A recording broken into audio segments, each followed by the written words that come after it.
Start with at least 600cc sport bike. This is a rather common recommendation for beginner riders. Everything under 600cc will be boring. You will outgrow a small bike very fast. Don't be a pussy, you'll be fine if you just ride carefully. Small bikes are for girls. Buy a big fast sport bike, don't waste your time on those puny mopeds. That's more or less what a new rider can sometimes hear when he gets an advice about his first bike. And for a new rider, all those arguments can seem really convincing. After all those guys on sport bikes seem like they know what they're talking about. Maybe I really need to ride 130 miles per hour plus just to stay excited for motorcycling. However, the problem here is that this kind of advice usually goes from people who are not very good riders themselves. The thing is, anyone can twist the throttle and go straight at 130 miles per hour. I bet you can teach a monkey to do that. It requires zero amount of riding skill. It's when it comes to stop or turn or swerve really fast. This is where you will need a lot of riding skill. Unfortunately, the only way we can have these skills is through practice. We have to purposefully practice our braking and cornering if we want to be prepared for emergencies on the road. And during practicing, we will sometimes make mistakes and drop our bike. It's normal.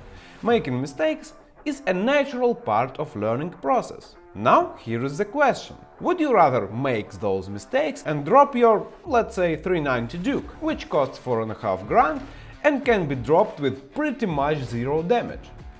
Or you would prefer your Yamaha R6, which costs 3 times more and cracks half of its plastics each time it decides to take a nap? I guess the answer is obvious. That's why normally it's much wiser decision to start on something smaller and cheaper, learn how to ride well, and then go for any bike you want. In a year or so, you will end up with the same bike you wanted in the first place, but it will not be wrecked and you'll actually be able to ride it well.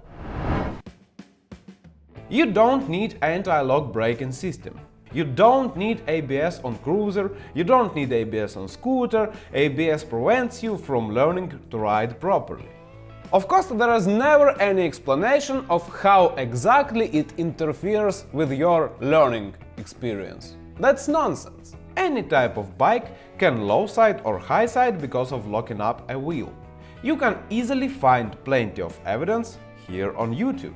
And though on bikes with ABS we still have to learn proper braking technique, unlike a lot of people think, it doesn't prevent us from learning in the slightest bit. In fact, it helps tremendously. When we practice our braking on simple bike, we run the risk of overbraking and either going over the handlebars or slipping a tire and low-siding or high-siding. With ABS, we still can use proper braking as much as we want. And if we brake a little too much, now it's not a big deal. ABS will prevent our wheels from locking up and we will remain upright. That's it. That's all it does. It doesn't prevent us from learning how to brake at all. So, if you want to ride on asphalt and not in dirt, just take a bike with ABS. Don't even think about it. It's just a superior choice in every possible way at this point. Since we are talking about brakes, here is another one. Use your rear brake mostly. If you use the front one, you will fall. Luckily, this legend became more rare these days, but it still haunts new riders from time to time. It comes from way back, from 60s and 70s, when bikes had really crappy stiff tires. Tarmac was always covered in sand and dirt, and ABS was cutting-edge tech, used mostly in planes or really high-end cars. With all this, it was pretty easy to lock up the front wheel and fall. On the other hand, traffic was relatively light, so there were less emergency braking situations, and riders mostly could get away with slow, gentle braking. Now, with denser and faster traffic, cyclists, completely oblivious pedestrians and drivers watching their Facebook page instead of the road, we can't get away with slow, gentle braking anymore. we have to be able to perform fast emergency braking. For this, we must use our front brake. It's physically impossible to brake fast with only the rear brake, since under braking, from 95 to 100% of our motorcycle weight goes to the front tire. Braking with only the rear brake will give us from 2 to 3 times longer braking distance. Luckily, now we have much softer, grippier tires, and it takes much more effort to lock up the front wheel. So even if it seems a bit scary at the beginning, don't be afraid. Practice your emergency braking skills with emphasis on the front brake, and it will save you later more than once. One more braking-related myth from 70s, which unfortunately still alive and well, is this. Never brake mid-corner, you'll fall immediately. Sure, if we simply grab the brake mid-corner, we will low side, especially if we do this on crappy stiff tires. However, just like with normal braking, if we apply our front brake gradually instead of snatching it, our bike will simply slow down and eventually stop mid-corner. No need to fall down whatsoever. If we need to slow down in a curve, we absolutely can do it. Of course, we want to learn how to do it in safe conditions first. Going head-on into oncoming truck mid-corner is suboptimal learning environment. You can learn braking mid-corner even on a parking lot, just like we do in our King of the Road course, which you absolutely must subscribe to. I don't need full gear. We can hear a lot of different flavors of this. I don't need full gear on a Harley or on a scooter, I don't need it when I just commute, or I don't need it because it won't help me anyway. There are lots of lame excuses to not wear proper gear. For a lot of riders, perspective changes after their first serious crash. Suddenly, they become all the gear all the time zealots. However, we don't need to go through painful experience ourselves to understand benefits of wearing riding gear. We can use our brain. If we look up the statistics, we will see that the average speed of collisions in motorcycle-related accidents is around 21 miles per hour, which is not exactly a supersonic speed. We can be on a cruiser, on a scooter, on a tiny 125 or anything. It doesn't really matter. We are exposed on all those bikes just the same. And impact areas are also the same. Pretty much anything that sticks out of our body. Head, back, palms of our hands, hips, knees, elbows, shoulders and our feet.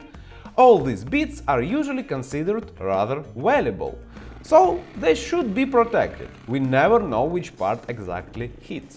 And modern gear does a great job on these speeds and comes for any weather or even style of bike you can possibly want.